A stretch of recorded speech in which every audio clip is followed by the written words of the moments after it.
Pak Jokowi terlalu muda setelah menyelesaikan masa jabatannya. Dan karena masih muda, energinya terlalu berlimpah. Itu yang membuat seorang Jokowi ketika dia mengatakan akan pulang kampung jadi warga negara biasa, mungkin Pak Jokowi sendiri juga nggak percaya sama omongannya sendiri.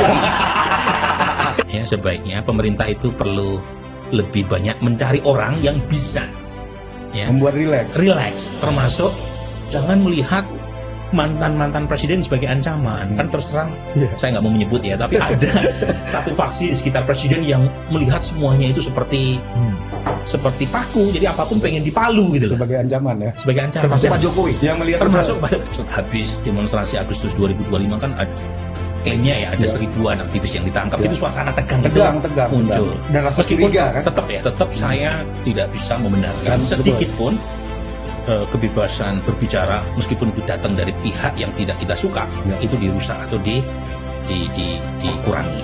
Enggak, kita harus akui sirkusnya ada. Tetapi dari sisi intensitas turun. Makanya tadi Ari bilang suasananya jadi tegang. Kalau butuh ada, jangan-jangan juga nggak fit. Dan itu terus terang terlihat juga dari jajaran kabinetnya yang terlihat tegang.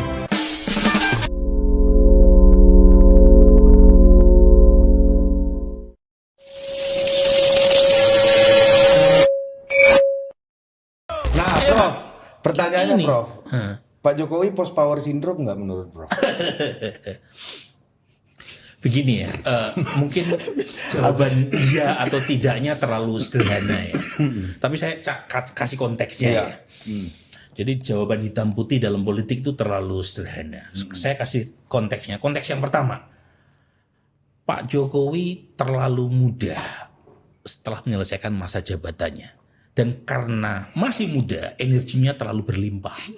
Nah, itu satu. Ya. Di konteks politik umur 63-64 tuh muda. Ya? Nah, kalau saya untuk pensiun ya. Sebagai orang yang pernah bercakap-cakap sama Pak Jokowi ketika beliau lagi situasi sakit, Prof. Kayaknya umur 70 pensiun pun juga begitu kayaknya.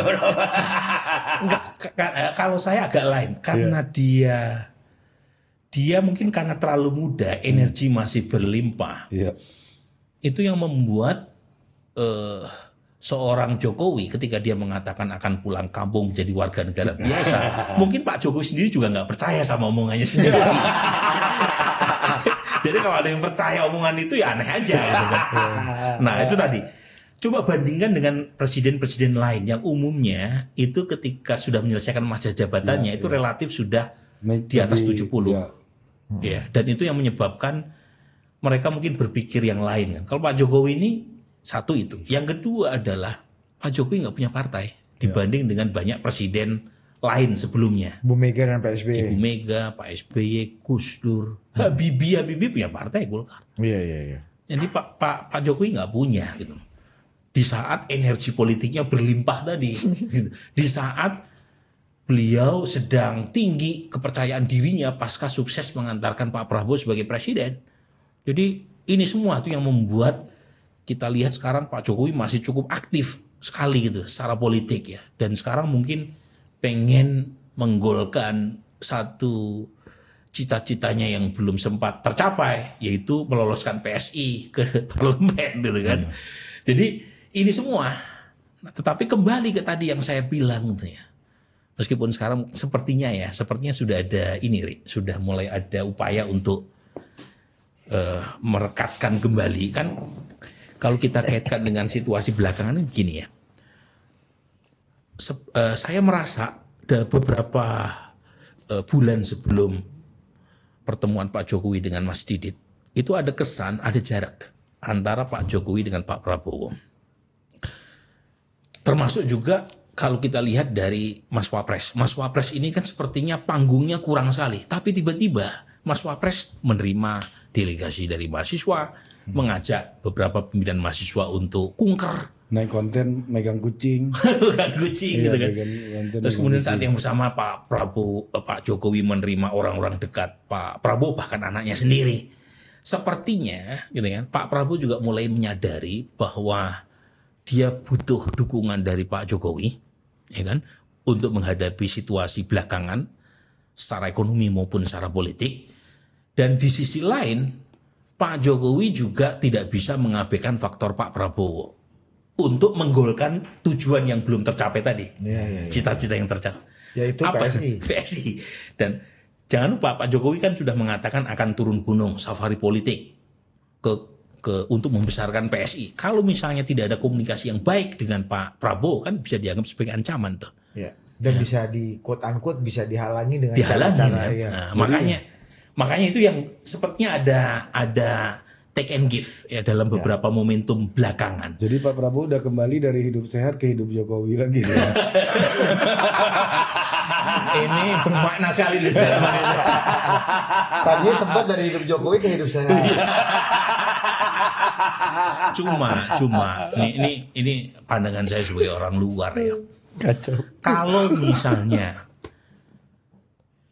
apa yang disebut sebagai klaim simbolik merekatnya hubungan Pak Jokowi dengan Pak Prabowo itu hanya sekedar simbolik saja, tetapi akar masalah teknokratiknya tidak dibereskan. Apa poinnya buat publik? Publik merasakan dampaknya apa? Hanya sekedar performativity antar elit? Ataukah ada nggak perubahan setelah Pak Jokowi dengan Pak Prabowo makin mesra lagi? Ya. Perubahannya misalnya apakah Pak Prabowo bersedia atau tidak menerima saran-saran Pak Jokowi berkaitan dengan arah kebijakan terutama yang berhubungan dengan masalah ekonomi. Suka tidak suka kita boleh, saya termasuk yang tanda tangan petisi menolak putusan MK nomor 90, tetapi suka tidak suka Pak Jokowi punya pengalaman sukses mengantarkan Indonesia dari masa-masa kelam Covid. Ya. Dan apa yang terjadi sekarang kan nggak ada apa-apanya ya dibanding Covid. Nah pertanyaannya setelah mereka mesra mau nggak misalnya saling menerima kalau ada saran berkaitan dengan arah ekonomi tadi. Sama-sama menyelamatkan Indonesia dari bahaya-bahaya ancaman-ancaman yang tadi Itu Prof. real. Burhan sudah identifikasi. Itu tadi kan kita di bagian awal. Dan untuk itu menurut saya Pak Prabowo perlu lebih memperbanyak orang di sekitar beliau yang lebih banyak menjalin kolaborasi dengan para mantan calon presiden, Pak SBY, Pak Jokowi, dan jangan terlalu Mantan dekat. presiden. Mantan presiden, kan, Bukan Pak? calon presiden. Oh, sorry, ya, mantan presiden. Kalau berarti kalau mantan Pak calon SBY dan Pak Jokowi. Iya, Ya, kalau mantan calon presiden Mas Anies, Mas Oh, Ganjar. gitu. Mas Ganjar. Kemarin kita ketemu sama Mas Ganjar, Prof. Oh, ketemu. Saya bilang, Mas, hidup Jokowi dulu dong. Ngeledek ya. Iya. Terus pas kita naik pesawat, Bro, naik pesawat nih. Saya ketemu Mas Ganjar di acara sidang promosi doktoralnya Titi Anggraini di Oh, Mbak Titi, iya. Jadi naik pesawat kan, set Mas Ganjar depan saya. Si Budi kurang ajar tuh. Iya. Budi kurang Terus? ajar. Pramugari tanya, nomor berapa Pak? Maksudnya duduknya. Pramugari tanya ke Mas Ganjar kan, nomor berapa Pak? Mas Ganjar diam, aku yang jawab. Nomor 3 kemarin Pak. Tawa Mas Ganjar. Iya. Mas Ganjar kan orangnya humoris. Iya. 10 tambah 6. Katanya. Harusnya itu bagianku kan. Waktu lari dia cerita hidup Jokowi. Iya, gitu. Hidup Jokowi lagi. Iya, Tapi kan iya, hidup Jokowi. Tapi kan asik politik jadi rileks kan. Jadi Kalau relax, kayak gitu, Bro. nggak santai. Ini belakangan agak kurang rileks. Tapi pemerintahan ini wajahnya nggak rileks loh. Saya harus kritik itu loh, Bro. Makanya yang tadi saya Itu bilang. bikin orang kita nggak rileks semua loh. Itu yang tadi saya bilang. Sebaiknya pemerintah itu perlu lebih banyak mencari orang yang bisa Membuat rileks. relax, termasuk jangan melihat mantan presiden sebagai ancaman. Karena terus terang, saya nggak mau menyebut ya, tapi ada satu faksi di sekitar presiden yang melihat semuanya itu seperti paku. Jadi apapun pengen dipalu gitu loh. Sebagai ancaman ya. Sebagai ancaman. Termasuk Dan Pak Jokowi. Yang melihat termasuk pada Pak Jokowi. Maksudnya Pak Jokowi sebagai ancamannya Pak Prabowo gitu.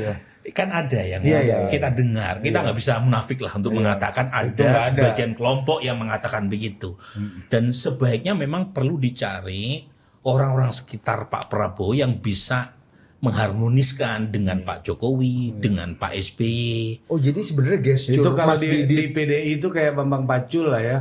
Yang bisa ngomong sama rejim gitu Sama. misalnya kan. Zaman dulu misalnya Pak Taufik Pak Kemas. Taufik Kemas Kemas, kayak betul. zaman dulu Dan kan. untuk spesifik dengan Pak Jokowi sebenarnya ada orang dekat Pak Prabowo ya. siapa? Itu Bang Dasko. Tapi ada juga misalnya Teddy. Teddy kan mantan ajudannya Iya. Pak Jokowi kan. Jadi dia dipercaya juga oleh Pak Prabowo gitu. Iya. Mas Sudaryono waktu itu bertamu waktu itu sama Anda kan. Tahu sendirilah. Poin saya adalah ada orang-orang sekitar Pak yang menjahit itu ya. Yang menjahit itu. Jadi gestur Mas Didit kemarin silaturahmi dengan Pak Jokowi itu gestur yang bagus malah mungkin Mas Didit sendiri yang menjalankan peran itu lebih legitimate gitu loh, Prof. Tapi poin saya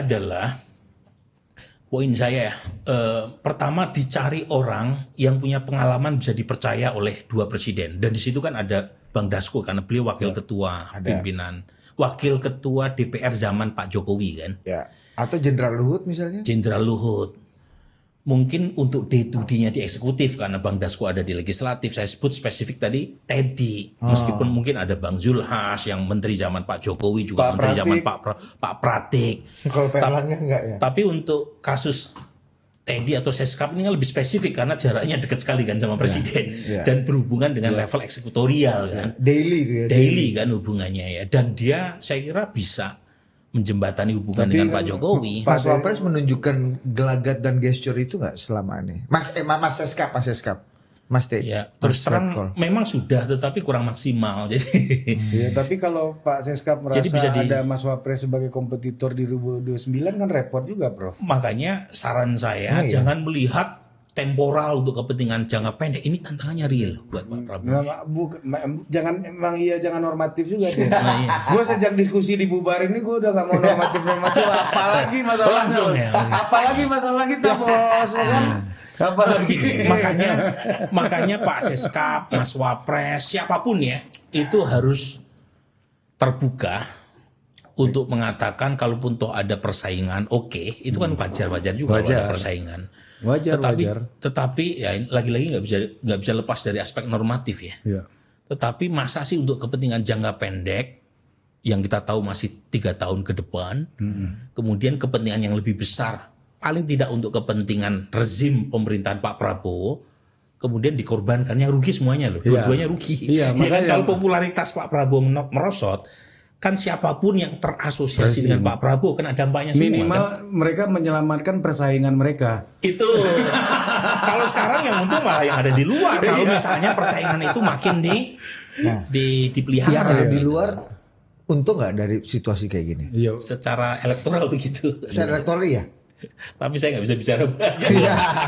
Artinya terus ini kode kan. Nah kita balik lagi nih Prof. Nanti dulu yang di luar kita ngomongin yang di dalam aja Prof. Dalam karena mereka yang punya kuasa. Nah kita lihat misalnya Prof.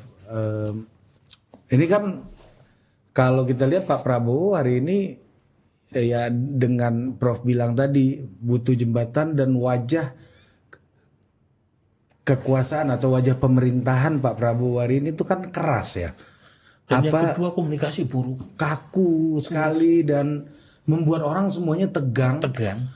Dan apa ya, kalau zaman Pak Jokowi dulu tuh kan misalnya lucu-lucunya banyak lah, tiba-tiba ada karnaval atau fashion show di istana kan. Ya misalnya kan itu mungkin tiba-tiba Pak Jokowi naik chopper gitu misalnya mungkin dampaknya nggak ada, tapi soft. Wajah istana dibuat lebih rileks, lebih calm, lebih tenang gitu. Mungkin menyelesaikan masalah juga belum tentu gitu. Makanya karena kan kalau istilahnya Julius Caesar ya, untuk membuat masyarakat bahagia cukup 2. Kasih roti, 2 kasih sirkus. Kan?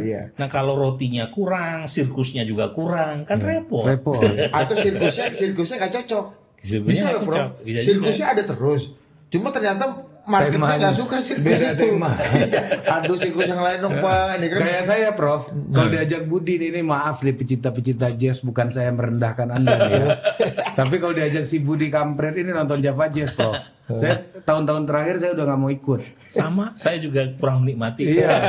Dia ajak nonton Mas Topati nih. Dia pecinta Topati kan. Kemana lu? Mas Bontor. Iya Mas Bontor kan. Mana lu? Gua mau nonton The Massive dulu. Lu Java Jazz kok nonton The Massive? Aduh bos, gue pusing dengerin konser guru kursus gitar bos. Gak bisa bedain nyetem sama manggung. Ini curhat ya. Artinya Dia kan jangan-jangan nggak cocok sama saya gitu loh. sirkusnya tetap ada. Mungkin Budi cocok Iya. gitu kan. Jangan-jangan sirkus yang dihadirkan oleh negara itu nggak fit sama market. Iya, Jangan-jangan sirkusnya KDM kita harus lebih fit. akui ya Bukan bahwa adalah kita gitu. enggak, kita Iya. harus akui sirkusnya ada. Ada. Tetapi dari sisi intensitas turun. Makanya tadi Ari bilang suasananya jadi tegang. Tegang. Kalaupun toh ada, jangan-jangan juga nggak fit. Nggak fit. Sekali masuk salah pula. Nah, dan itu terus terang, itu ini lagi-lagi nih kritik Konstruktif lah. konstruktif ya. Dan itu terus terang terlihat juga dari jajaran kabinetnya yang terlihat tegang. Karena Dan ya karena mungkin mereka merasa kurang bebas untuk berekspresi, untuk implementasi kebijakan, dan akibatnya kemudian ketika ada masalah kebijakan dipersepsi oleh publik, mereka banyak yang lari, ngumpet. Nah, Betul nggak? Ini semua lari ke presiden. semua lari ke presiden. Prof, Jadi izin. banyak yang tidak berani untuk pasang badan. Di sini saya mau Giliran ada menjuru bicarai acara saya yang kemarin sebenarnya. Oh, silakan. Nah, makanya acara kemarin itu sebenarnya itu kan sebenarnya atas kesepakatan kami sama Pak Sudaryono sebenarnya. Mas, kalau mau bikin acara kita mau prinsipnya begini. Jadi kita berusaha meyakinkan Mas Dar ya untuk terbuka. Tidak ada dusta di antara kita. Itu kan udah, kalau nggak monolog nggak juga lah, itu di acara sebelumnya Dadan harus diganti gitu ya. Dadan itu apa gitu. Habis itu Dadan ganti kan, artinya kan presiden dengerin juga acara itu gitu loh. Iya kan? Kalaupun itu didengar Iya, ya. kalau Tapi artinya ada resolusi. ada lah, walaupun kebetulan lah kita anggap kebetulan. Tapi lah. artinya ruang kritik itu dibuka. Inilah artinya Nah, komunikasi itu coba dibangun untuk menghilangkan sekat-sekat yang itu upaya untuk merilekskan itu sebenarnya, Merelaksasi itu merelaksasi itu karena kita sangat menyadari bahwa pemerintahan dan kekuasaan ini sangat tegang. betul. Kita nggak tahu sebabnya apa, karena mungkin dari Pak Prabowo-nya sendiri, kalau ini kritik konstruktif buat Pak Prabowo ya, Pak Prabowo-nya sendiri yang menurut saya membuat situasi menjadi tegang. Nah, itu harus dimulai dari bagian-bagian yang setuju dengan prinsip ini dulu. Yang saya bisa akses kan Pak Sudaryono, Pak Nusron. Apalagi Pak Nusron pembawaannya aja udah relax kan sebenarnya NU. kan. Ya, NU. Kalau orang NU itu kan, Iya. jangankan persoalan yang ringan, yang berat pun bisa dibuat ringan. Iya. Nah, Jadi kemudian instrumen itulah yang sebenarnya kita mau buka. Jadi kebijakan-kebijakan yang udah dilakukan, kritik masyarakat pun juga masuk gitu kan. Sebenarnya ada di ruang dialogis ini membuat masyarakat lebih rileks, wajah pemerintah juga lebih rileks. Tujuan acara ini itu sebenarnya Ruang temu. di ruang temu di 1-2 titik itu berjalan lancar. Mungkin ya, saya merasa saya tidak menyalahkan teman-teman mahasiswa dalam artian itu tindakan yang saya tidak setuju, membubarkan diskusi. Tapi saya juga tidak setuju. Tapi mungkin saya Timingnya. mencoba untuk memahami. Karena mungkin selama ini wajah kekuasaan yang dipahami oleh mereka itu tegang.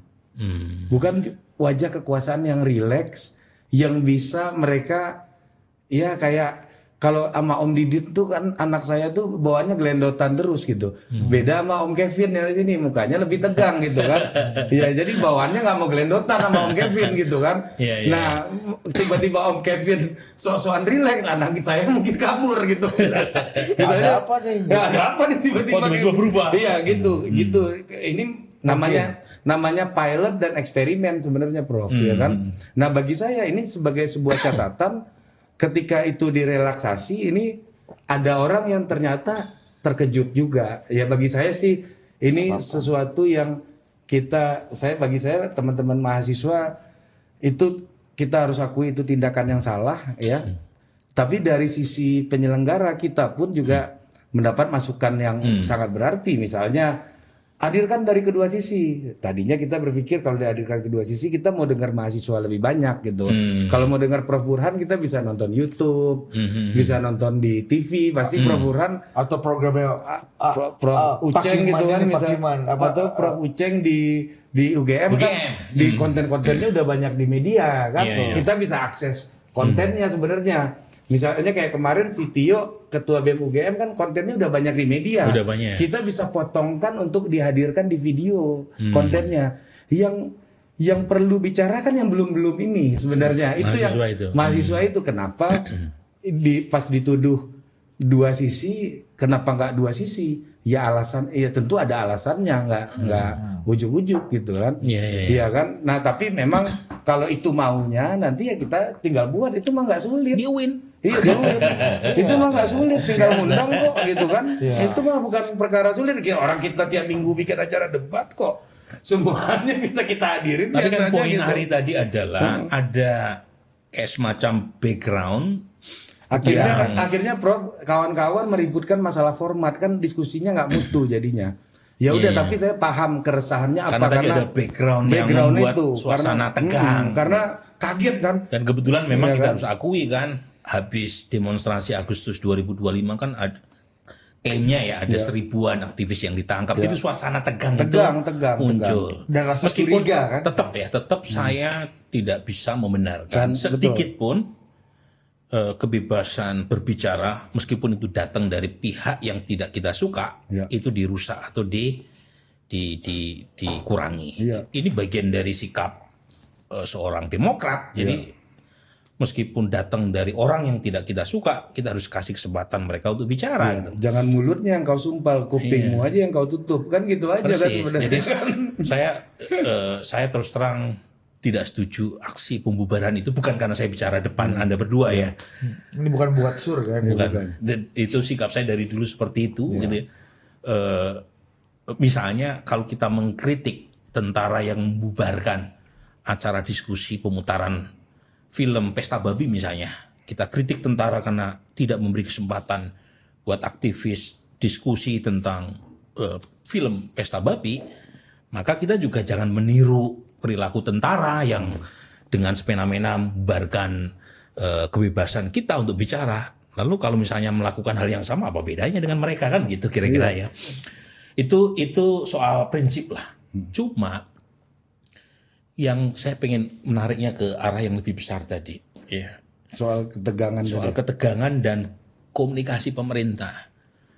Ini pertama ya. Menurut Prof, problemnya komunikasi atau beyond itu? Beyond. Cuma ini kan kemudian jadi yang terlihat adalah komunikasi. Ujungnya ini kan hilirnya di problem komunikasi. Hilirnya di situ kan. Dan pemerintahan Pak Prabowo kan seolah-olah itu HIV-nya di komunikasi, makanya perubahan jajaran orang yang membantu beliau di isu-isu atau di bidang komunikasi kan sering sekali gitu. Ya, tetapi itu bagian dari pemahaman beliau seperti itu. Tetapi poinnya adalah ada suasana yang kurang rileks dan itu terefleksikan oleh para menterinya yang jumlahnya banyak itu. Ya. Dan ketika ada masalah, menterinya itu seperti lari kan. Mohon maaf nih, saya harus ngomong apa adanya kan. Karena misalnya ya nggak mau dianggap menambah masalah, takut salah ngomong, takut ditegur, ya. Dan itu terlihat kan, misalnya nih. Dan saya mengapresiasi sekali orang seperti Mas Daryono, orang seperti Nusron Wahid, ya, yang berani untuk turun gunung face to face menghadapi mereka yang berbeda tajam dengan kebijakan pemerintah. Tapi di sisi lain kan harusnya misalnya ada kebijakan terkait dengan kenaikan harga Pertamax atau BBM non subsidi. Kan harusnya bicara dong Pertamina. Ya, kita nggak dengar, kita dengar justru dari Seskap gitu. Harusnya kan yang bicara kan Pertamina, kenapa harus dinaikkan? Ya, dan jangan lupa undang-undang sudah memberi keleluasaan sesuai dengan harga pasar kan, kalau berkaitan dengan BBM non subsidi kan. Tapi kan Pertamina seperti nggak ada suaranya. Pak Seskap juga bicara tetapi di IG, ya kan? Harusnya kan disampaikan alasannya apa. Dan Pak Seskap ngomong banyak sekali, ya. Yang sesuatu yang seharusnya yang ngomong adalah para menterinya. Soal kritik terhadap dari Ambasador Dino Patijalal misalnya kan, yang menjawab kan Pak Seskap kan. Soal bencana Pak Seskap lagi. Nah, bagus di satu sisi Pak Seskap ingin pasang badan karena menterinya mungkin yang lain pada ketakutan, dia yang pasang badan. Tapi sisi lain kan menunjukkan ada pola komunikasi yang belum beres ya. Kenapa harus seorang Seskap yang bicara untuk menjawab banyak kritikan kebijakan-kebijakan kementerian Pak Prabowo. Nah, saya melihatnya ini ada suasana besar yang membuat para menteri itu jadi kurang rileks tadi. Jangan-jangan bikin nggak rileks ya Pak Seskap juga. Nah, makanya saya menyarankan, Ari ya menyarankan cara-cara seperti yang Ari lakukan ya, dengan membuka katup-katup komunikasi, dengan mengundang figur seperti Nusron, siapa Daryono, siapa lagi orang yang Budiman agak tinggi ini. Budiman cari yang agak inilah. Orang kayak Nusron tuh asik. Lebih rileks. Kalau Budiman kan kenceng terus pan. Habis udah minum belum? Habis dari UGM di acara PMPRI masih kenceng. Kenceng bro. Saya nonton di YouTube bro. Ini kenapa Mas Budiman nih masih berkelahi terus? Mas Budiman nggak berhenti. Kan acaranya udah selesai. Acaranya udah bubar masih kelahi terus dia, gue lihat di TV. Habis acara bos. Acara PMPRI. Acara PMPRI. Oh yang di tempat kemarin ya? Itu juga Prof. Oh ada lagi yang lain? Besoknya setelah pembubaran itu Bro. Oh iya yang terakhir apa? Di TV seharian dia bos. Oh. Berkelahi seharian bos. Saya usul nih ya. Karena saya kenal secara pribadi. Selain Nusron, itu menteri yang berasal dari latar belakang NU. Ini bukan berarti karena saya NU ya. Itu lebih rileks. Muhaimin sekarang. Itu rileks. Renyah pasti kan. Dan aktivis. Apalagi Gus Ipul. Apalagi disatuin di satu acara Caimin, Gus Ipul sama Bang Kardi. Itu Coba Anda bikin itu di kampus. Boleh juga tuh ya. Yang inilah yang tadi mungkin tidak sempurna untuk menjelaskan arah kebijakan presiden, tapi justru karena ketidaksempurnaan itu, mereka harusnya membuka diri untuk mendapatkan masukan dari publik kan. Dan itu menurut saya akan lebih direspon positif. Satu, mereka mengakui ketidaksempurnaan dan saat yang bersamaan mengkomunikasikan dengan bahasa-bahasa yang rileks, yang penuh guyon. Kan kalau kita menertawakan kelemahan sendiri, itu kan tidak mengurangi kehebatan kita kan. Itu justru malah membuat kita lebih humble sebagai manusia. Dan orang seperti Caimin bisa kayak begitu. Itu yang nggak berani dilakukan hari ini, Prof. Takut salah. Takut salah. Jadi orang kalau udah banyak takut salahnya pasti nggak happy, Prof. Iya, kayak misalnya gini, salah satu yang dianggap pemantik misalnya ketika Kiai Nusron ngomong, saya ini SPPG juga. Satuan Pendukung Prabowo Gibran. Itu kan ngebalikin omongannya ketua sebelumnya ketua UGM yang bilang bahwa Satuan Penjilat Prabowo Gibran. Karena cuma soal balas pantun aja. Ini kan bagian itu kan biasa. Relaksasi aja ya. Biasa, maksud saya. Tapi kalau misalnya Nusron bisa kita klaim atau kita tuduh sebagai satuan penjilat Prabowo Gibran, kenapa dia nggak boleh membela diri untuk mengatakan bahwa SPPG diartikan sebagai satuan pendukung Prabowo Gibran? Itu hak dia juga. Hak dia juga dan asik aja. Bahwa relax aja gitu kan. Itu kan kayak orang ngelihat Nusron, kalau yang benci bilang Nusron sombong. Tapi yang suka bilang Nusron optimis.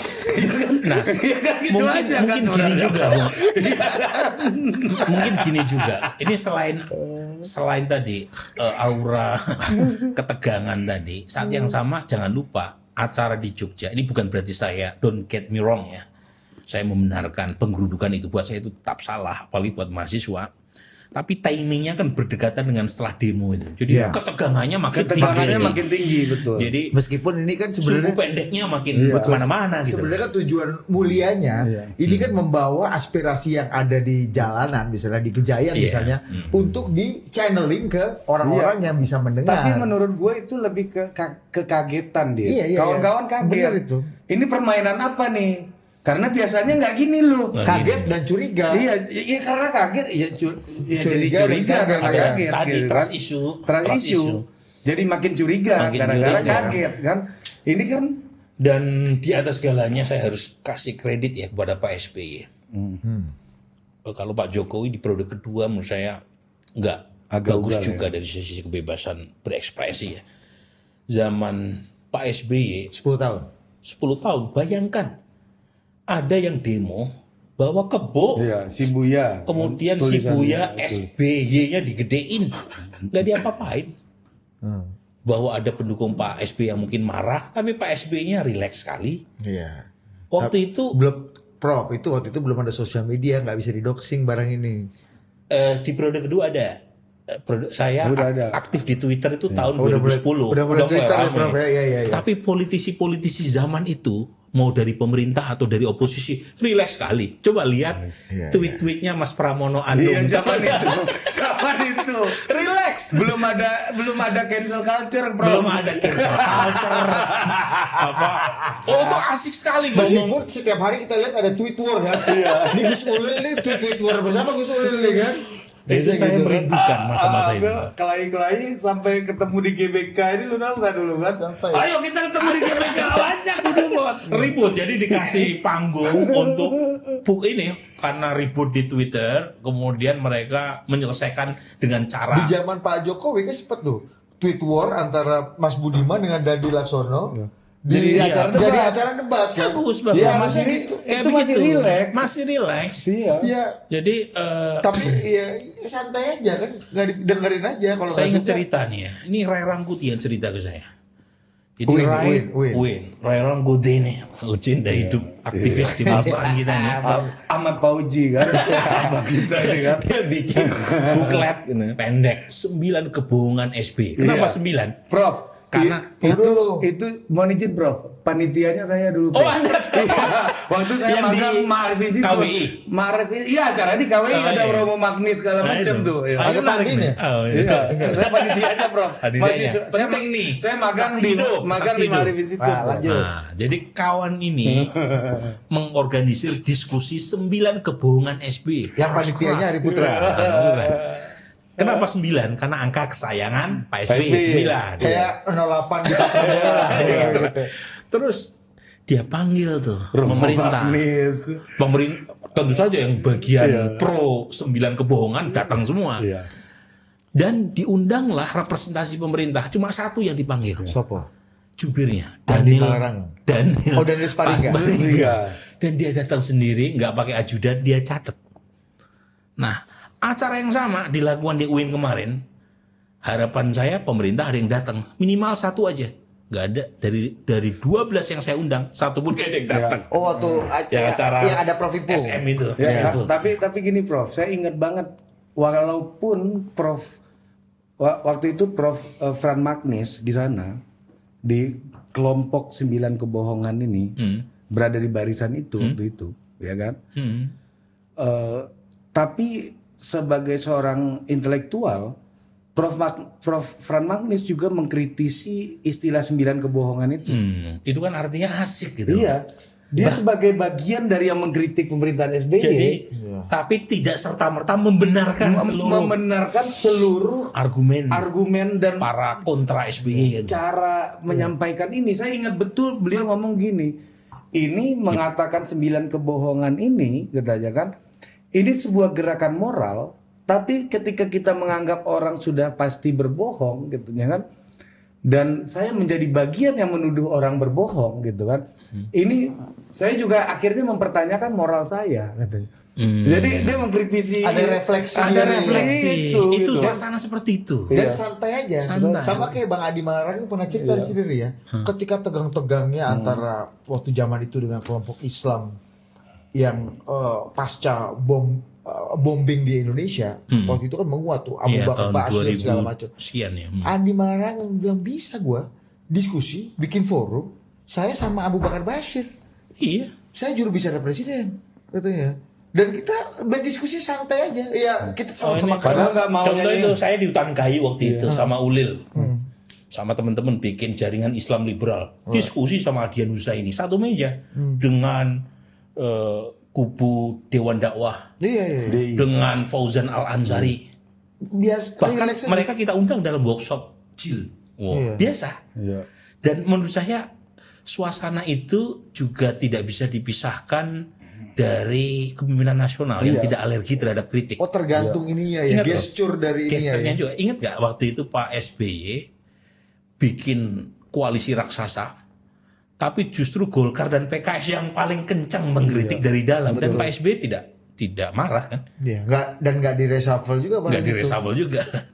Jadi maksud saya, kasus Senturi itu kan, Golkar dan PKS kurang galak apa? Misbakun sama Bambang Susatyo waktu itu kalau salah ya. Golkar dan PKS disebut sebagai duri dalam daging koalisi juga tidak baperan juga mereka merespon itu biasa. Jadi suasana sehat seperti itu perlu kita hidupkan lagi. Ya di masa sekarang, dan menurut saya itu lebih positif dan produktif. Padahal Pak SBY adalah Jenderal Bintang 4 juga, tentara Bintang juga. 4. Menurut saya Pak Prabowo akan banyak mengambil manfaat dari kritisisme dari kelompok partai politik maupun dari masyarakat. Ini data ini nggak bisa bohong ya. Jadi data masif komparatif cross national studies yang menunjukkan negara-negara yang memiliki kekuatan oposisi signifikan ukurannya 25 sampai 47%. Jadi yang kekuatan oposisi di parlemen kisaran 25 sampai 47%, artinya oposisinya cukup lumayan kuat di parlemen, itu kinerja ekonominya rata-rata lebih baik dibanding negara yang tidak punya kekuatan oposisi yang kuat. Karena merasa diawasi terus. Dan itu yang terjadi zaman Pak SBY. Dan zaman Pak Jokowi juga sebenarnya. Pak Jokowi yang terutama yang periode pertama. Ya, periode pertama bagus ya. Karena Pak Jokowi membiarkan Gerindra berada di oposisi. Pak Jokowi membiarkan PKS, Hanura, Demokrat. Jadi kekuatan oposisinya cukup kuat. Jadi Pak Jokowi merasa diawasi dari 8 penjuru mata angin. Nah kalau sekarang cuma ada satu yang berada di luar, itu pun perilakunya kadang itu PD Perjuangan, on off itu kadang keras, kadang tidak. Jadi menurut saya dengan membuka ruang kritik buat pemerintahan Pak Prabowo itu lebih banyak manfaatnya ketimbang mundurutnya, termasuk membuka ruang kritik dari masyarakat sipil dan lagi-lagi tanpa bermaksud mengolah Budi dan Ari di sini. Acara di UGM itu harusnya jadi ruang membuka katalisasi yang mampet itu loh. Ya memang itu. Mungkin ke depan itu, diperbaiki desainnya supaya lebih membuka. Tapi poinnya kan, itu yang harus dilakukan di banyak tempat. Supaya ketidakpuasan itu ada kanalnya, ada katalisator. Makanya kalau kata Ari tadi jelaskan, kenapa tidak ada narasumber ahli lain dari kampus, meskipun karena kita bisa ngutip video mereka, bisa nonton. Kita dengar, kan kita pengen mendengarkan kemarahan. Kan saya absen, Prof. Ini siapa nih yang ikut demo Gejayan kemarin? Mana tepuk tangannya? Banyak juga, artinya para demonstran yang beberapa hari sebelumnya demonstrasi di Gejayan hadir di situ, Prof. Artinya kan ini bisa jadi ruang untuk mereka juga men-channeling kemarahan dan kegelisahan mereka di forum yang lebih. Tapi jauh lebih daripada itu, Prof. Di kota-kota sebelumnya, Prof, ada persoalan-persoalan konkret yang bisa selesai di tempat juga. Itu yang membuat saya tuh agak optimis. Wah, ini ada gunanya nih acara gitu kan. Nah, ini kalau ini tinjauan akademik saya ya. Membaca apa yang terjadi belakangan. Itu ada kontribusi medsos. Ini temuan riset saya.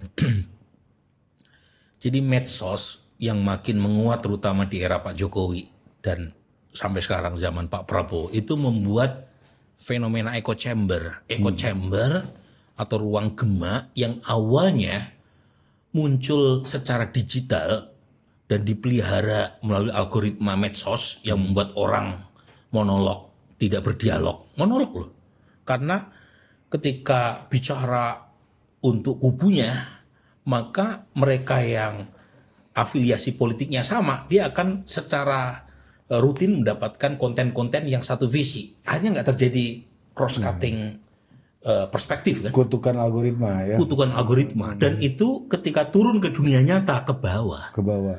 Jadi yang terjadi meskipun ada dialog, monolog, substansinya. Ya. Nah ini yang kutukan-kutukan ini yang harus didobrak kan. Caranya mungkin ya kita harus memprotes para platform media sosial dulu supaya membongkar sekat-sekat polarisasi itu. Bukan jadi, malah bukan membatasi ruang ekspresi. Itu justru Jadi misalnya nih, saya temboknya dirobohkan. Misalnya saya kritis sama Pak Prabowo misalnya, harusnya ketika saya kritis sama Pak Prabowo, saya terekspos oleh pendapat-pendapat yang pro Pak Prabowo. Jadi jangan justru medsos ini ketika ada seseorang yang anti Pak Prabowo, dia disuplai, dimanjakan dengan konten yang anti Pak Prabowo terus. Ini yang Kominfo harusnya negosiasikan. Betul. Yang terjadi kan enggak. Yang terjadi adalah kalau misalnya ada yang pro atau anti Pak Prabowo, meskipun orang itu tidak follow akun yang pro atau anti, dia akan dapat terus. Tapi tidak terjadi cross cutting. Dan efeknya kemudian terjadi polarisasi, saya sebut dengan istilah selective belief. Apa itu? Orang hanya percaya apa yang dia mau percaya. Ya. Dan dampak lanjutannya, kalau ada fakta, data, informasi akurat dari pihak lain yang secara politik berbeda, meskipun itu akurat, dia akan tolak. Ya. Itu bahaya, itu selective belief. Ya, tapi kan itu yang membuat sebenarnya virality itu lahir dari situ, Prof. Jadi gini, Prof. Cara kerja media sosial, orang yang semua suka, ya, itu dia akan punya reach yang besar. Kalau orang semuanya suka, dia reach yang besar, ya. Cuma dalam jangka menengah dan jangka panjang, growth-nya itu slightly atau bahkan stagnan. Cuma kalau dia bisa pelihara yang anti atau kontra dengan dirinya, yang bahkan menghina-hina dia, ya sebenarnya, itu dia akan eksponensial. Itu yang menjelaskan sebenarnya kenapa Pak Jokowi masih eksis sampai hari ini misalnya. Meskipun dicaci maki ya. Iya. Karena dia merawat dan mendengarkan baik yang memuji ataupun yang mengata-ngatain dia. Karena pemuji dan pecintanya sama-sama dinamis gitu, sama-sama beraktivitas gitu ya. Jadi Haters artinya and Prof, lovers. ini Iya. kita harus mulai dari diri kita. Iya. Kita harus follow akun-akun yang membenci kita atau mengkritik pandangan politik kita. Supaya kita lebih terbiasa untuk mendengar suara Cara healing lain. pertama kita healing digital ini harus jadi program Kominfo nih. Healing digital adalah kita follow akun-akun yang tidak kita sukai, atau berseberangan ideologi atau perspektifnya dengan kita untuk menyehatkan algoritma kita. Termasuk gini Budi, kan kita nggak bisa mengandalkan pada itikat baik orang per orang yang mengikuti healing digital tadi, kan kita nggak tahu berapa banyak. Masa himbauan kan? Makanya tugas negara melalui Komdij itu bikin regulasi yang mengikat platform sosial media supaya mereka yang follow tokoh-tokoh politik tertentu itu tidak hanya mendapatkan asupan konten-konten yang sevisi secara politik saja, tapi yang anti juga. At least di political identified person aja dulu. Itu misalnya mulai dari situ. Jadi iya. misalnya ini aktivis PKS, kan jelas tuh biasanya banyak aktivis PKS yang menunjukkan bahwa dia pro PKS. Coba masukkan konten-konten pro PDIP. Gitu ya. Yang PDIP juga coba jangan konten Anies Baswedan semua. Atau Ganjar doang, jangan. Coba biar ini terjadi dialog digital dan itu akan turun tuh ke tingkat pendukungnya Mas Ganjar, cobalah masukin kontennya Bambang Pacul gitu misalnya. Oh begitu. Enggak, Bos. Enggak, itu seirama itu ya. Satu barisan. Tegak lurus. Tapi poinnya Itu adalah ya. Repotin editor aja. 0141. bukan apa-apa, nanti bikin kontroversi yang tidak perlu. Betul. Nah, kami harus menanggung beban yang kami mampu aja, Bro. Jangan memberikan beban yang tidak mampu kami pikul. Oke, Prof. Masih lanjut? Ada? Terakhir lah ya. Terakhir, balik lagi ke pertanyaan tadi, Bro. Gimana? Pak, kalau menurut saya, Bro, Pak Jokowi itu nggak merasakan post power syndrome. Kalau menurut saya, ya argumennya apa?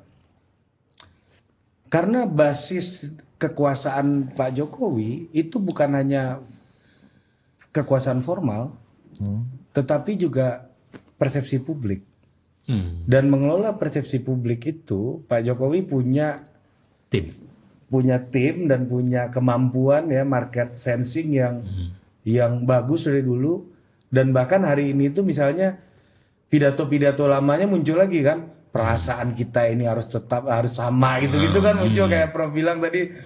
Saya kembali ke Solo, kota saya sebagai rakyat biasa. Itu kan kalau tanda-tanda mau mudik semua suara itu dimunculin orang tuh, Prof. Termasuk muncul di acara komika di Kompas TV.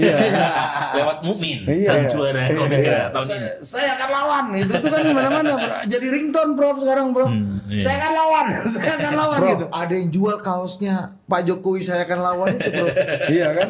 Maksud saya kemampuan Pak Jokowi dalam memanajemen isu dan persepsi publik itu Pengalaman tuh main course daripada legitimasi of powernya Pak Jokowi gitu, selain kekuasaan formal tentunya gitu.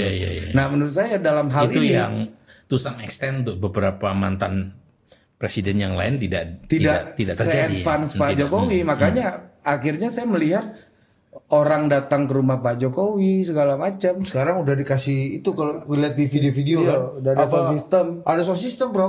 Di jalan itu. Di jalan itu. Iya, di jalan Kuta itu. Itu orang yang datang itu betul-betul datang untuk menemui Pak Jokowi. Ya katanya sih begitu. Ya orang kan sekarang gini, Bro. Ini kalau Pak SBY sama Bu Mega melakukan hal yang open sama, house kayak gitu juga, saya yakin pasti orang-orang juga banyak yang antri mau foto sama Pak SBY. Prof Burhan akses saja. Prof Burhan pun kalau buka di Ciputat rame juga tuh saya.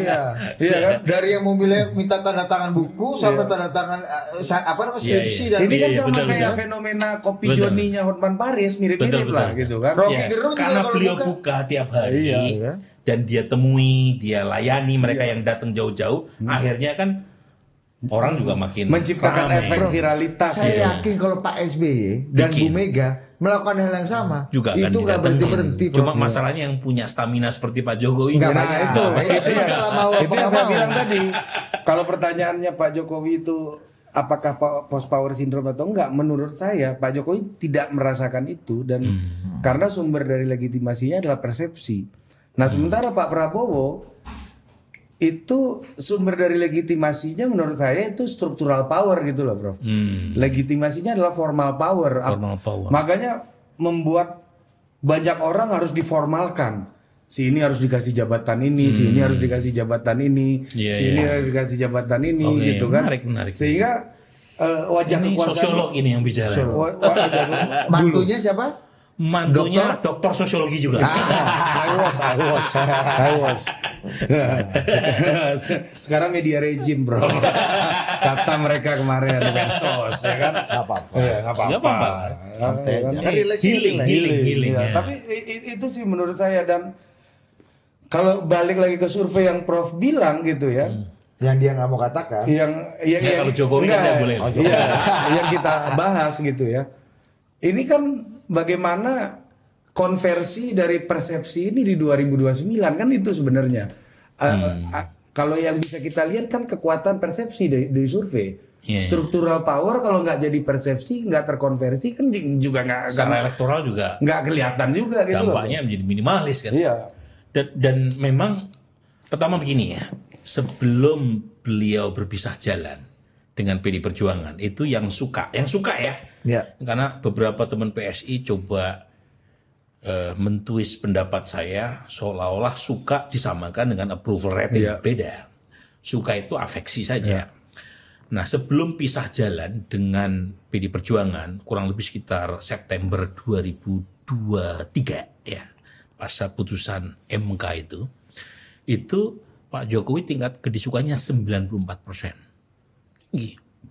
Tapi setelah terjadi pisah jalan, Pak Jokowi drop kurang lebih sekitar 87-88%. Sampai Pak Prabowo menang ya Februari 2024 itu penurunannya cuma 6 poin ya, dari 94 ke 88, kurang lebih seperti itu. Tetapi yang suka masih 88%, dan itu yang menjelaskan mengapa Pak Prabowo menang telak kan. Saya sebut telak karena lawannya kan 2 Dan canggih. Ya, jadi poin saya tingkat kedisukaan masih beliau rawat. Nah, setelah dihantam oleh banyak sekali isu, termasuk isu ijazah, kemudian sudah tidak lagi menjabat secara formal. Nah, tadi pertanyaan Ari, persepsi positif tentang Pak Jokowi masih tinggi atau tidak?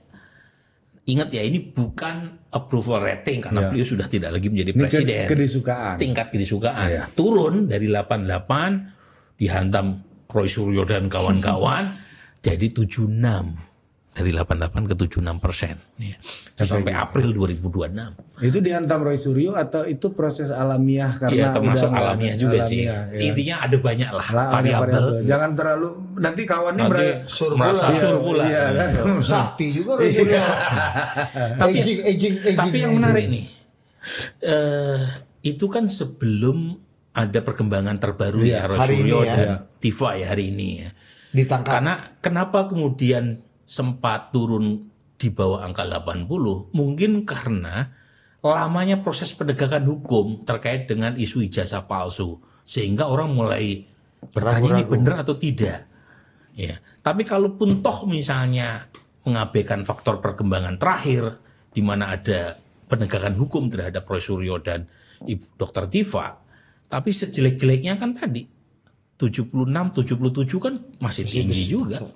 Dan terkonsentrasi terutama memang di Jawa Tengah, Jawa Timur, dan provinsi-provinsi mayoritas non-muslim. Itu masih kuat. Dan itu kalau PDI Sumbar, Jadi Sumbar Sumatera Barat. Sumbar di bawah rata-rata nasional tingkat kedisukaan. Dan wajar. Itu yang Prof sebut tuh PDI semua tuh. Basis PDI Perjuangan. Makanya ini menarik nih. Pak Jokowi sepertinya masih pengen menyelesaikan unfinished business-nya itu soal PSI itu. PSI kan nggak lolos parlemen di masa beliau menjadi presiden. Saat yang bersamaan basisnya dia beririsan dengan basis PDI Perjuangan. Kan nggak ada yang dua-duanya pasti dapat, pasti ada yang harus dikorbankan. Harus apa tadi jadi trade off. Triangle. Iron triangle. Triangle. Nah, berarti harus ada trade off-nya dong. Ya. Nah, ini yang saya kira akan menambah drama. Dan pada titik tertentu harusnya Pak Prabowo tidak perlu merasa terancam karena basis yang akan beririsan secara frontal bukan Gerindra, tapi PDI. Tapi PDI Perjuangan. Jangan, ya. Nah, itu yang menurut saya. Nah, tetapi lagi-lagi ke depan kita lihat dulu. Tapi soal Tifa dan Roy Suryo ini gimana Rob? Itu dampak ke depannya gimana? Secara politik. Ini lagi-lagi secara politik ya, dengan adanya penegakan hukum, meskipun tentu masih jauh, Pak. Tapi paling tidak kan sejak di proses beberapa waktu lalu, tahun lalu ya kalau nggak salah, itu kan sudah ada progresnya, ya kan? Maka publik mungkin akan merasa, oh ternyata polisi, betapapun mereka mungkin punya catatan terhadap polisi, tetapi secara formal kan ada isu hukumnya, ada kasus hukumnya, makanya diproses kan. Dan itu akan membantu Pak Jokowi untuk menaikkan kembali persepsi positif. Betul. Apalagi kalau misalnya di pengadilan itu dibuka, dia membuka bahwa ijazahnya betul-betul asli, makin naik lagi. Dan sebagai orang yang terzolimi selama ini. Dan pengadilannya di syuting, ditayangin, jadi drama. free advertising bos. Indonesia Raya orang nonton sidangnya kan. Efeknya kalau Pak Jokowi makin paten, makin bagus, makin persepsi yang makin baik, apa? Siapa yang paling mendulang manfaat dari itu? Nah, sekarang PSI ini kan elektabilitasnya 1,7%. Artinya selama 1,5 tahun terakhir itu betul-betul struggling nih PSI. Dan memang aura elektoral, saya pernah ngomong di sini, harisma elektoral itu nggak bisa diwariskan sepanjang masih ada pemilik utamanya. Brandnya itu masih hidup. Itu yang menjelaskan kenapa Mas Ahaye juga tidak naik kan, karena masih ada Pak SBY. Mas Gibran kenapa tidak naik, karena ada Pak Jokowi. Nah, kalau misalnya Pak Jokowi berhasil memulihkan, menaikkan ya lebih tepatnya popularitasnya, kalau misalnya dia berhasil menunjukkan bahwa ijazahnya itu betul-betul asli di pengadilan dengan sorotan kamera dari sekian banyak media, ya tentu yang paling diuntungkan menurut saya PSI. Ya. PSI, karena asosiasi Pak Jokowi dengan PDI Perjuangan makin lama makin turun, ya. Apalagi sudah terlihat kemarin di 2024. Nah, sementara saat yang bersamaan Pak Jokowi sepertinya ada intensi untuk safari politik menaikkan suara PSI. Kalau misalnya PSI sudah besar, nggak mungkin Pak Jokowi akan capek-capek datang ke Lampung, datang ke NTT untuk membesarkan PSI.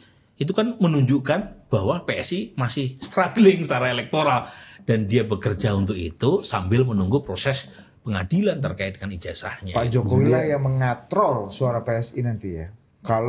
Apalagi kalau nanti persepsi dan tingkat kesukaan orang kepada Pak Jokowi makin meningkat. Jadi Pak Jokowi lah yang cuma kan begini. Sepanjang Pak Jokowi tidak mendeklar secara resmi dia menjadi bagian dari PSI, insentif elektoral buat PSI itu juga akan nggak maksimal, terbatas, iya tidak maksimal. Iya. Jadi kalau misalnya dia hanya sebagai jurkam dengan bahasa-bahasa high politik begitu ya nggak ketangkep sama masyarakat di bawah. Kalau Pak Jokowi jadi ketua Dewan Pembina PSI, nah itu baru lebih. Mungkin atau ketum mungkin efeknya lebih maksimal. Karena tadi basis kekuatan Pak Jokowi kan persepsi kan. Persepsi. Kalau persepsinya nggak kuat amat ke PSI. Iya, jadi memang kondisional. Efek positif Jokowi ke PSI itu sangat tergantung positioning dia. Kalau hanya sebagai jurkam kan yang jurkam banyak juga. Dan jangan-jangan, dan itu yang menjelaskan kenapa kemarin di tahun 2024 dampaknya tidak berhasil mengatrol elektabilitas PSI. Ditambah pada saat itu Pak Jokowi ada constraint struktural karena dia masih jadi presiden. Jadi kampanye secara legal maupun terbukanya menjadi terbatas kan. Meskipun dia berhak juga, tapi kan dia tapi kan mungkin dia ada fatsun politik juga. Kalau untuk sekarang mungkin lebih bebas, tapi sebagai apa dia kampanye buat PSI? Meskipun dideklar oleh PSI, ideologinya PSI adalah Jokowisme kan? Dan meskipun PSI akan ngomong berkali-kali dia akan jadi ketua Dewan Pembina PSI, sepanjang tidak hitam di atas putih, efek elektoral Jokowi kepada PSI akan terbatas. Jadi kita nunggu akad nikah dan resepsinya. Ya karena kalau udah nggak ada hitam atas putih, persepsinya juga terbatas. Terbatas. Itu deh kembali soal persepsi. Karena perception is much more important than fact. Reality. Oke, thank you, Prof. Sampai jumpa.